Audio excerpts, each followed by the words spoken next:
Good evening. Tonight, I'm going to discuss with you a very serious issue involving arrests of individuals. As you know, the passage of the Bayanihan Act and also the provision thereof regarding cyber libel and arrests for oral defamation and breakdown of law and order has resulted in warrantless arrests, not only in Metro Manila and all over the country. So tonight, I will take you through the discussions, legal, non-legal, and otherwise, regarding your rights. When can you be arrested? What can you do when you are arrested? What are your rights? And what should be the procedure of law? But to lay the groundwork for the discussion, we will first discuss the case of Ronel Mas. If you remember, he is the 25-year-old teacher from Zambales who was arrested by the NBI several days ago. And the NBI took a video of him wherein he not only admitted but also apologized to President Duterte. Kung alalahanin nyo, siya yung nag-offer ng 50 million for the killing of the president. So, ang latest development po nito ay ngayon araw, sinabi ng ni Assistant State Prosecutor Jeanette Dacpano na depektibo daw po yung warrantless arrest na ginawa kay Ronel Mas. Kasi daw po, hindi daw po siya nahuhulog doon sa provision ng warrantless arrest. Kaso lang, sabi niya, na-cure na daw yung defect na ito. Dahil, gumawa na ng extrajudicial admission. Extrajudicial, ibig sabihin, kahit walang lawyer niya na umamin na po siya sa media po na siya daw po ang nag-post ng text na yon sa Twitter niya. So, kaya daw po meron probable right para ma-indict si Mas for violation of the law inciting to sedition in relation to cybercrime. So, mabigat po itong kasong to. At ito po, basahin ko po yung part ng DOJ ruling dito. It is undeniable that the arrest of Ronel Mas made by the NBI Dagupan operatives does not fall within the ambit of warrantless arrest contemplated by the law. For a warrantless arrest to be valid, Rule 113B requires that the offense has just been committed and the arresting officer has probable cause to believe, based on personal knowledge, o dapat po personal knowledge nila, no, of the facts of circumstances that the person arrested has committed it. The word just connotes to proximity in time between the commission of the crime and the arrest. It is worthy to point out that the text was posted by the respondent on May 5. Several days have passed from the time of the posting to the arrest. So May 5 po yung posting, 11 na yung arrest. So hindi na po just committed yun. Inciting to sedition is not a continuous crime for which the offender may be arrested without a warrant issued by the proper authority. So, proper authority po, ibig sabihin, mga regional trial courts po. So, moreover, dito nga po sa andyan na po tayo, dito po yung mga courts na pwede issuean ng tungkol sa maka-handle sa cybercrime, maka-issue ng ng warrantless arrest order ay the regional trial courts in Quezon City, Manila City, Makati City, Pasig City, Cebu City, Iloilo City, Davao City, Cagayan de Oro City.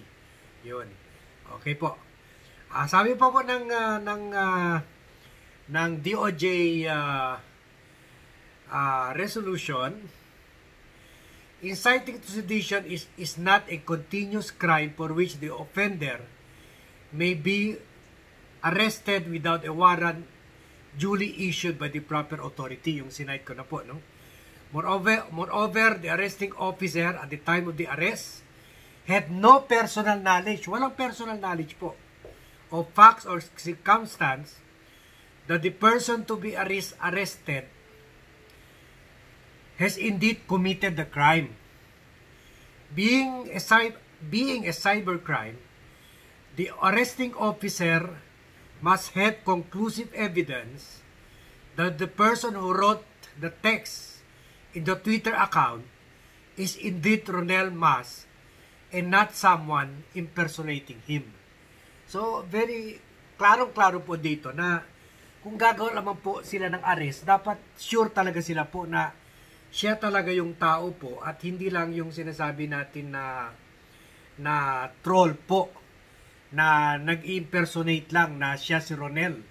O yung iba po sinasabi na nakawan lang yung nila po, yung Twitter account nila at wala na po sila responsibilidad sa sumulat doon.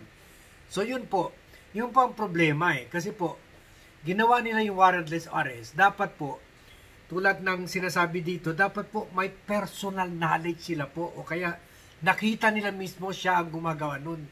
Yun po ang buot ng cybercrime law po. Sila mismo nakakita po at sigurado sila na siya si Ronel Mas ang sumulat nun. Pero po, gumawa na sila ng warrantless arrest and then po, nag-shortcut sila po. Walang epekto po yung arrest nila kung hindi gumawa ng confession si Ronel. Ang problema po, pinaharap nila sa media. Alam nyo po, kaya po lumabas ako ngayon po kasi aminin ko po sa inyo, dati po akong reporter ng report ng Department of Justice. Dati po ako reporter ng National Bureau of Investigation, ng Philippine National Police, ng Philippine Army, ng Department of ng Supreme Court, ng Court of Appeals. So, sad to say po, nung time ko po, favorite technique ito po ng mga ng mga prosecutor po Gagawa po sila ng warrantless arrest. And then po, syempre, yung inaresto nila, yung iba po, marunong po Hindi naman nila pwede i-torture yun. Marunong po, hindi nagsasalita, hindi umaamin. So, hindi umaamin sa kanila, lalo na kung sinasabi na hindi pa kasama yung lawyer niya. Kasi yun lang po ang pagkakataon, dapat magsalita siya. I-deal ko yan, topic na yan mamaya po. So, ang ginagawa po nila, pinapaharap nila sa media. Sa amin po, marami kami, may TV, radio, newspaper. Wala pang online noon po, nung time ko, no? 15 years po ako sa Philippine Daily Inquirer. So, alam nyo po, pag usually po yung mga tao, pag may camera na po, lumalabas na yung, kulang sa pansin or gusto sumikat, inaamin na po. Lalo na po kung nakikita nila big network nandyan. Yung mga ABS-CBN, GMA, pag nandyan na yan, aamin na po sila, pasikat na rin po sila, hindi nila alam, yung po mismo ang pwede gamitin against sa kanila. Dito sa case po, hindi lang nila pinaharap sa media, binidyo pa po nila mismo. Which is shortcut po. Yun ang tinatawag niya na extrajudicial proceeding. So, ito po. Kaya po, gusto ko po ibahagi sa inyo kung ano bang pwede nyong gawin. Ano ba ang gagawin nyo, anong mga rights nyo kung kayo po ay naaresto po, either for violation of the quarantine law, cybercrime law, or ano pa man po krimen. So, number 1 po, gusto ko lang po ipaalala sa inyo lahat, at huwag nyo kalimutan po ito ha, yung 1987 Constitution po, ginagarantiya po, lahat tayo ng Pilipino shall not be deprived of life, liberty, or property without due process. So, in short po, may karapantat po tayo sa batas. Kahit sabihin nyo po, pinaka simpleng buhay nyo na lang, simpleng tao kayo, simpleng trabaho, isa-isa po ang turo ng batas natin at lahat po tayo may right sa batas nito. Kahit may martial law pa po o wala, andun pa rin po yung batas na yun. So Article 3, Section 12 of the 1987 Constitution o yung Bill of Rights na sinasabi po, any person under investigation for the commission of a crime or offense shall have the right to be informed of his right to remain silent and to have competent and independent counsel, preferably of his choice.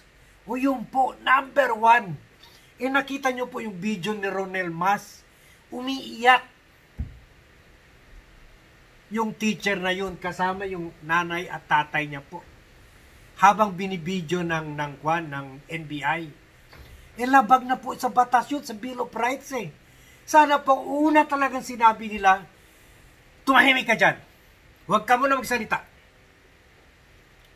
I-discuss natin ito kung meron ka ng lawyer. Kasi karapatan mo ito na huwag magsalita. Pero hindi po.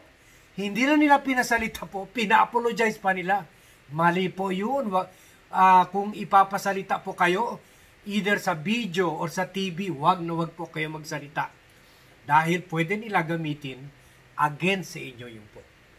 Lahat ng sinabi nyo po, magiging kalaban nyo sa korte po. Wala na kayong tsansa maisalba yung sarili nyo sa korte dahil ang kalaban nyo yung sarili nyong salita. So, yun po, dapat sinabihan siya, may right siya sa isang competent o magaling na lawyer na siya ang pumili. Gusto ko itong lawyer na ito. Ganon. And then, kung hindi po siya maka-afford ng lawyer, sabi po ng Bill of Rights, bibigyan siya ng lawyer. Kaya nga po may PAW tayo eh. Public Attorney's Office. Andyan po yung PAW kung hindi siya maka-afford. No? In this case po, syempre, teacher po, presume na po hindi siya maka-afford. No? The right to remain silent is emphasized because any statement you give can be used against you in court. Yun na po, yung sinasabi ko. Ang kalaban nyo, yung salita nyo mismo. Kaya, ganito po, kung pwede, pag inaresto kayo po, i-plaster nyo yung kwan po, yung bibig nyo, i-plaster nyo po. Kung ngayon po, gumamit na lang kayo ng face mask or mag-ubo na lang po kayo sa authorities arresting po para matakot naman sila po, hindi na kayo kakausapin. So, likewise, it is your right to call or have access to a lawyer. So, may right po kayo, bigyan kayo ng telephone o kung may cellphone kayo, tawagan nyo ng lawyer. At all times, kahit anong 1:00, 2:00, 3:00 ng umaga, pwede pa po, may right kayo tumawag ng lawyer or throughout the ordeal of arrest or detention. So, hindi po ito pwede, sabi pa po ng Bill of Rights, hindi po pwede tanggalin itong right sa inyo except in writing. Yung kayo po mismo, syempre gago na po kayo nun, no? Kung kayo mismo sumulat na, hindi na po, aminin ko to, hindi ko kailangan ng lawyer. Gago ako.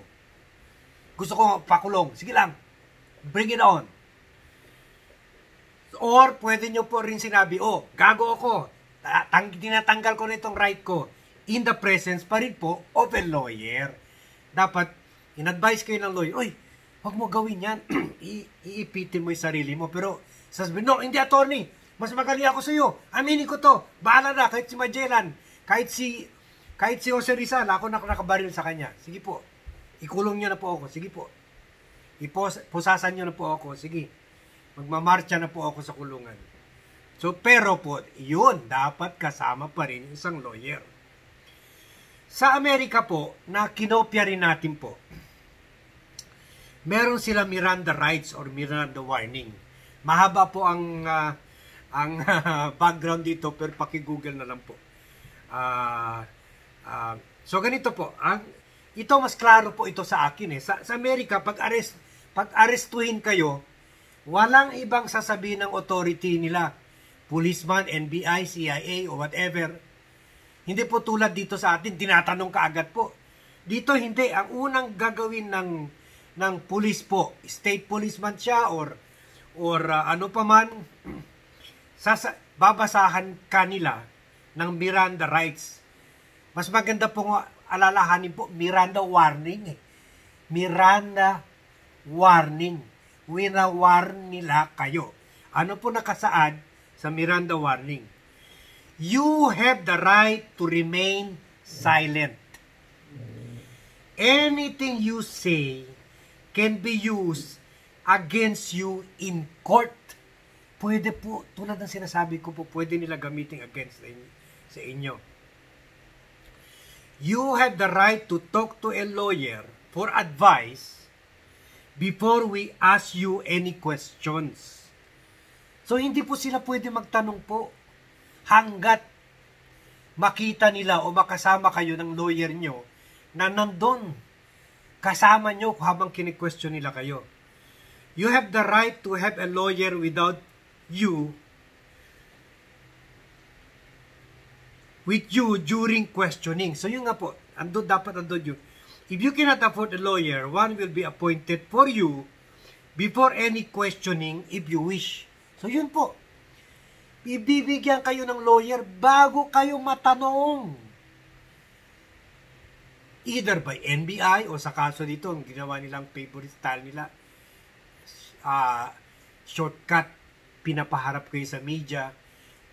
Kahit na po media, kahit sino magandang reporter, star reporter ng TV po, huwag kayo madala sa kagwapuhan ng reporter o kagandahan ng reporter. Tikom po dapat ang bibig nyo, i-plaster nyo po, ilagay nyo ng ng mask po. Kung pwede, masking tape, mas sigurado po. Hanggang makita nyo yung lawyer nyo. At pwede rin po kayo mag-refuse, sumarap, sa media, sabihin nyo po, wala akong sasabihin. Hindi ko harapin yung media. I have the right to talk kung nandito na yung lawyer. Pwede nyo po bulahin sila, lokohin sila, sabihin nyo lang na, hindi, siguro harap ako sa media. Kasi yung iba po mga prosecutor, NBI official, police official, pasikat rin po sila, accomplishment sa kanila yun. Kaya gusto nila, iharap kayo sa media kaagad. Pwede nyo i-refuse, hindi, wala yung lawyer ko dito, hindi ko kakausapin kayo, yung media, o sino pa man talpulano dyan. If you decide to answer questions now without a lawyer present, you have the right to stop answering anytime. O yun din po, klarong-klaro. Kung nagkamali kayo, nagsalita na kayo, wala pa yung lawyer, i-remind pa rin nila kayo. Oh, sige, pwede ka tumigil na.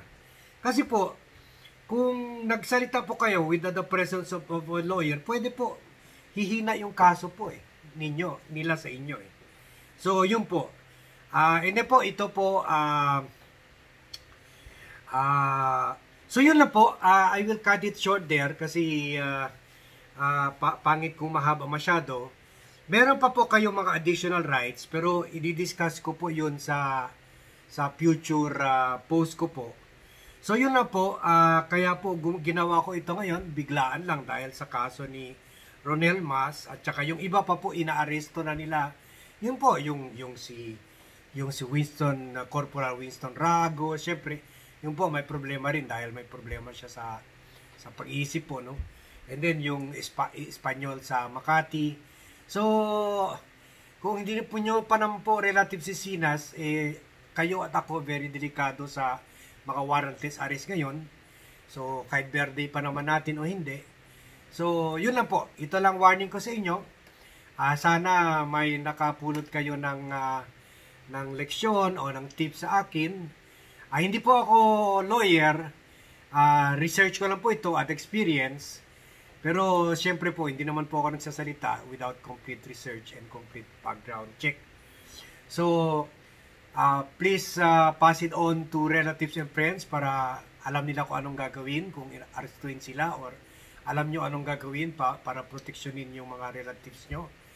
At siyempre, may follow-up pa po ako dito at gusto ko rin po ibahagi sa inyo yung mga rights nyo. Future post ko po yung paano po natin gagawin na safe yung mga pinopost natin sa social media na hindi maging basis na arestuhin tayo ng mga otoridad. So, yun lang po. Good evening and as I always leave you this same message, mag-ingat po tayo and take care.